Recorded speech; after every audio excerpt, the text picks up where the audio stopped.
આજે મારે ગોંડલના ગોલ્ડન સ્પૂન બોયને થોડું કહેવું છે કે ભાઈ, અમે ઈંટ અને પથ્થર મારવાવાળા નથી. આ 21મી સદી છે, એ તમે યાદ રાખજો. અમે કાયદાથી જ લડીશું. ગોંડલ માટે અમારી લડત એટલે જ છે કે તમે જે ઈંટ અને પથ્થરનો ખોફ ગોંડલ તાલુકામાં ઊભો કર્યો છે ને, એને ખતમ કરવાનું કાર્ય અમારું છે. વાત રહી અમારા ઘર સાચવવાની, પણ પહેલા ગોલ્ડન સ્પૂન બોય, તમે તમારા મમ્મીના પલ્લુમાંથી અને પપ્પાના ઓથમાંથી બહાર નીકળો.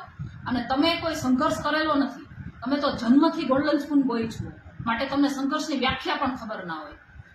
ભાઈ, તમારું સાચું નામ તો જ્યોતિરાદિત્ય સિંહ છે, પણ ગોંડલ તાલુકાના લોકોએ ગોંડલ ગણેશ અને ગણેશભાઈની ઉપમા તમને આપી છે, જે ખરા અર્થમાં તો નારાજગી છે.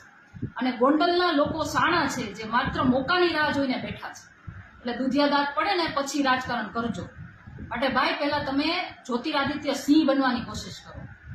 વાત રહી અલ્પેશ ઢોલરિયાની, તો જ્યાં સુધી પાટીદાર છે ને ત્યાં સુધી અમારા સમાજનો મુદ્દો છે. અમે એને મેનેજ કરી લેશું. ભવિષ્યમાં એફિડેવિટ કરાવે તો તમે લડજો એના માટે. અને અમારા સમાજની બેનની આબરૂ જે કાઢતા હોય ને, એની સાથે અમારું ક્યારેય સમર્થન ના હોય. તમે તમારું કરો તોય સારું.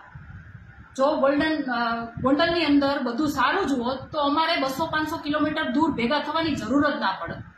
જે લોકો ત્યાં રહે છે તેમનામાં તમે ખોફ જે ઊભો કર્યો છે, એ થોડા દિવસમાં નીકળી જ જવાનો છે. તમારા પપ્પાને કહેજો. અને હા, તમે અને તમારા પપ્પા આસપાસ 10 બોડીગાર્ડ લઈને ફરો છો અને બહાદુરી બતાવો છો, એ દુનિયા જાણે જ છે. ટૂંકમાં પંચરવાડાની છત્રછાયા નીચે જીવો છો, પણ અમે છે ને ખરા અર્થમાં ભગવાધારી છીએ. સમજાય છે ને પંચરવાડામાં?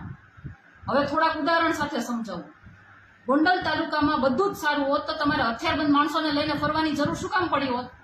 તમારા જેટલી ગાડીઓને હથિયારબંધ માણસોના કાફલા લઈને ગોંડલમાં કયો સામાન્ય માણસ ફરે છે? સામાન્ય માણસ તો ઠીક, પણ ગોંડલના રાજકીય પાર્ટીના આગેવાનો પણ આટલા ઠાઠમાઠથી નથી ફરતા. આઝાદી પહેલા જેમ અંગ્રેજો બંદૂકના નાળચા બતાવીને આપણી પર જુલમ કરતા હતા ને, ત્યારે પ્રજા હથિયારવિહીન હતી ને એટલે દબાયેલી હતી. અને એવી જ રીતે તમે પણ નાળચા બતાવીને જ ખોફ ઉભો કરો છો. તમે અમને ગોંડલમાં આવીને લડવાની ચેલેન્જ કરતા હોય તો પહેલા તમે સરકારી અને ભાડુઆતી ઝાપટામાંથી બહાર આવો, એટલે બતાવી દઈએ કે અમે અમારી માનું જ દૂધ પીધું છે. તમે એકવાર ગોંડલમાં સામાન્ય માણસના હથિયારના પરવાના અપાવી બતાવો, સરકાર તો તમારી જ છે. એટલે તમને વિશ્વાસ આવી જાય કે માણસ ડરેલો નથી, માણસ એનો રસ્તો પોતે કાઢી લે ને એવી સિચ્યુએશનમાં છે. એટલે અમારે 200-500 કિલોમીટરથી ગોંડલ લાંબુય ન થવું પડે.